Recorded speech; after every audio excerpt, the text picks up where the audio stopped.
Last week, and then towards the end, Ihok-san asked Lydian, "Did you had a good day today?" And then that's when she said, when at first she started in New York, she had no job, nothing, but she's got a job. It's challenging, but she seems like enjoying it. And then at the same time, and she goes, she was able to purchase the furniture what she needs in for her apartment very cheap. And then next thing you know, she has everything. Mm-hmm. That's when I was thinking about my daughter, Teresa. Mm-hmm. And she had nothing. When she had less than 5 days, she had everything. And I was thinking about that. That's when Iho-san asked me about the testimony next week. And so I decided to talk to my family. And thank you very much. My two daughters, they were born in a Navy hospital in Okinawa. 1983, my oldest daughter was born. She was 8 pounds, very healthy. And I was very blessed. That all I wanted to give her was sister. If I ever have another child, I want to give her sister. I don't have a sister. I had three older brothers. So I don't know, is it because that or I thought she's gonna need a sister? I have no idea why I thought that. But then in 1985, my second daughter was born, and she was 7 pounds, but she had a yellow jaundice. So doctor said it's a borderline. If we can take her home, do the light treatment, and she improves her health, she can stay home. But if not, she have to stay at the hospital. But we did the best we can, and then she improved, and then she was better. So then she was 2 months old, and we came to this country. As she was getting older, she kept getting sick. So go to the doctors, and doctor said that she has an infection. So she gets antibiotic, and she gets better. A few months later, she gets sick again, and then go back to the doctor, and she was infection, and then a doctor gives antibiotic, and she gets better. Repeated it several times, and by the time she was a year old, and doctor finally says, we need a urine sample. This has been repeating too many times. So when I did that, and of course, it's hard to get the urine sample from that year-old child. Mm-hmm. And but they have their way of the technology, and they do that. So, and then it took almost a half day, but we got it, and then they tested it, and so they decided to send her to the specialist. At the specialist, there are several tests back to back, and then found out she had a kidney infection. Doctor came and said she has a kidney infection, and it needs to take out at least the 1/3 of her right kidney. And surgery is going to be about 2 to 3 hours, but it took 7 hours. Finally, when surgery was over, and then my daughter Teresa came back, I could not help her or nothing because she was protected cover of the bubbles. So only the nurses and the doctors were able to do. But the next day, this was taken away. But the doctor explained to us that as she's growing up, we have to monitor her kidney, and she might need a second or third, fourth, maybe a fifth surgery. We just have to watch it. We just have to monitor. But then every checkup we went, and she was fine, and there was nothing detected. And then a final exam, and doctor said, as she's growing up, her organs growing up. Her right kidney is functioning very fine.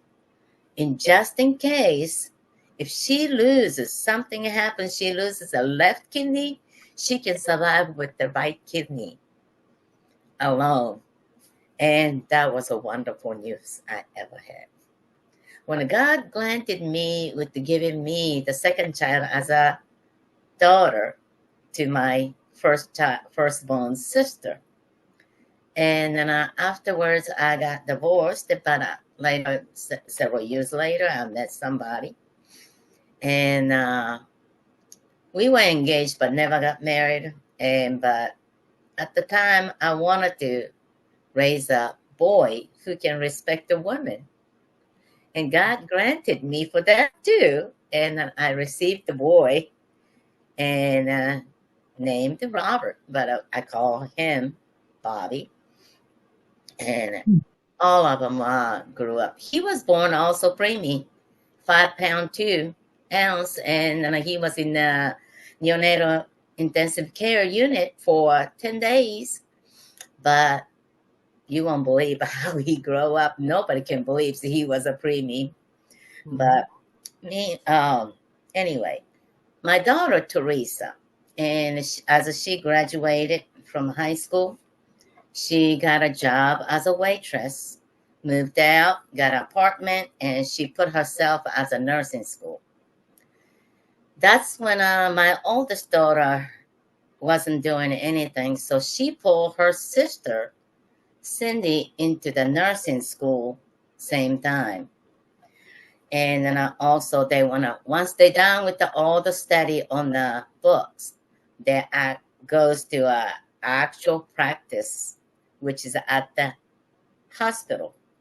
That's when the needles involved and everything. And Teresa, when she was in high school, when the first time she donated blood, she almost fainted.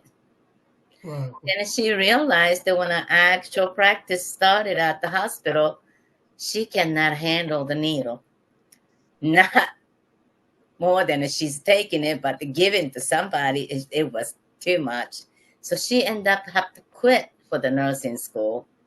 But her older sister, Cindy, stayed and graduated and got the state license, and she was hired immediately. And she still loves to be a nurse. And I was so grateful because she became a nurse, what she really likes to do because of her younger sister, Teresa. But Teresa didn't give up, and she decided to go for the massage. So she took herself in the school. She graduated, and she got a state license, and she's a masseuse, but still working at the restaurant. That was the most money that was her living money. Let's put it that way. And soon she turned 21, the restaurant put her as the bartender so she can learn and get the license as a bartender. So she was a waitress, bartender, and she was also masseuse. Got hired as a masseuse at the beauty salon. And then owner of the salon, she did the business downstairs, and she had an extra room for my daughter to do the massage. And then she has an upstairs. She also had a license to teach students how to do the hairs, all this and that. So, well, it is not in the huge city. So my daughter, as a working there, only paying for client. Also, all of them are by the appointment. So she has plenty of the extra time. So she decided to take the class to how to do the hairs. And she finished the class, and her and her friends who graduated together, they booked the dates to take the state exam.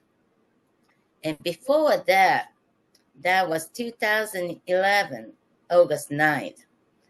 And at the time, I was a deli bakery manager, and I was running the department. And busy time and demanding work I was doing. And Teresa calls me and says, Mama, I'm very sick. She's a fighter, always has been, ever since she was a little girl, and she never cries so easily. It was unusual for me that I have a phone call at work that she said she's sick. But she also reached out to her sister because she's a nurse. And all our thoughts was her kidney. Mm-hmm. So, and then meanwhile, my oldest daughter calls me back. I couldn't just leave the work because I had a responsibility.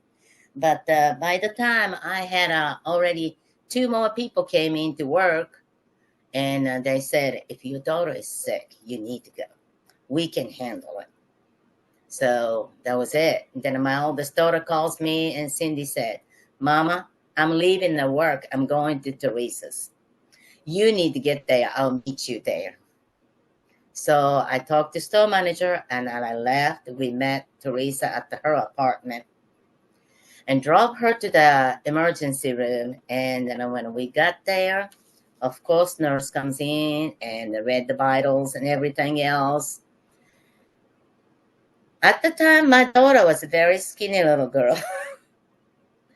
And doctor came in with the test result and says, as a test result, you're pregnant, but I believe it's outside womb pregnancy, but we still need to clean this out. But before that, we go and do an ultrasound. So we went to the ultrasound, then I went back to the emergency room in her room, and doctor came back, says, she's on the delivery. We need to get to the delivery room, and the baby is about to born. Wow. Of course, everybody was shocked, especially Teresa herself. She was real shocked because nobody knew she was pregnant. She didn't even know she was pregnant. Reason to that is she had a period every month. That's unusual. But God works a miracle. Mm-hmm. And more and more I thought about it at the time and her situations. She's a worker, and I mean, she worked 6 days a week. Now today she works 6 days a week, only have 1 day off. And she's a hard worker, and she's always tough. But at the time, if she knew she was pregnant, and I hate to think about it, but if she knew that, she could have aborted without telling anybody. But God did the miracle. And my grandmother always says, children are a gift from God. Mm-hmm. So here it is. To me, it was a gift from God. Here we were rushed to the delivery room, and there she was having a baby, and she's all confused. And then later she told me that she was even thinking about adoption at the hospital level. And then her sister told her, if you don't want a baby, I'll take her. But her sister already had 2 children, 2 toddlers. Mm-hmm. So there it goes. But baby had a little complication, and she also ended up in the neonatal intensive care unit for 10 days. And meanwhile, her state license schedule was within that 10 days. She was going to give up. But her friend who graduated together, she said, no, you're not. I'll drive, and we're going together. And she passed the test. She got the license. And I mean, she didn't know she was pregnant. She had nothing prepared.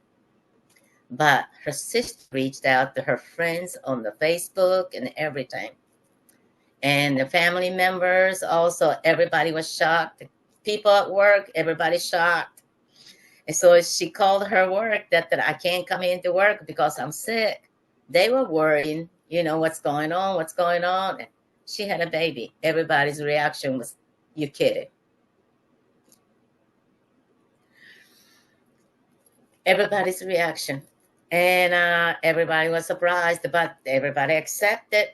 Everybody being happy.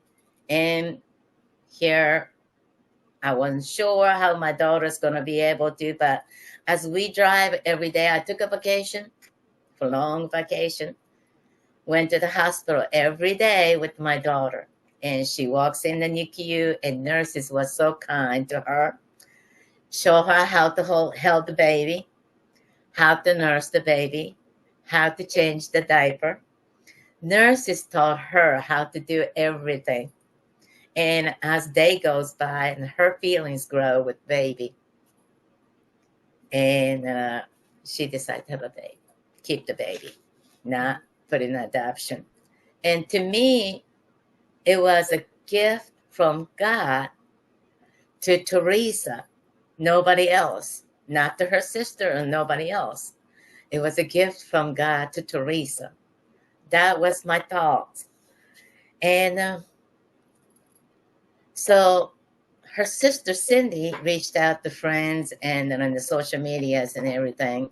Her cousins, family members, and then friends, co-workers got everything. Less than 5 days. She had a baby bed, baby strollers, car seat, everything, baby bottles, diapers, clothing, from the newborn to up to 2 years old. They were brought it from everywhere. Everything was used, but she never complained. So rest of the 5 days before baby came back, we rewashed all the clothing, everything, and then separated in the tote by year old, 6 months old, 2 years old, and separated all those clothes. She didn't have to buy a thing. As I've been experienced as a mother, I know what I need, even the little things like the thermometers, baby medicines, all this and that. No, she had everything there and didn't have to buy a thing. And like my grandmother always said, God raised the child. You are there to help God do the best to raise this child. And I believe that from bottom of my heart. And Teresa and her daughter, Olivia, and grew up together, learned each other about the life as a human beings. And they have a wonderful life relation together, and they handled every problems together. They are the best friends you ever seen. And I have, as of now, I have 3 grandchildren. 2 are already graduated from high school, my oldest daughters. And Olivia she'll be 14 in August. And they are so wonderful. I am so blessed with my children, and I'm so blessed with my grandchildren. They are so kind, thoughtful, wonderful children. And if you don't mind to share the photos, and I would love to explain those.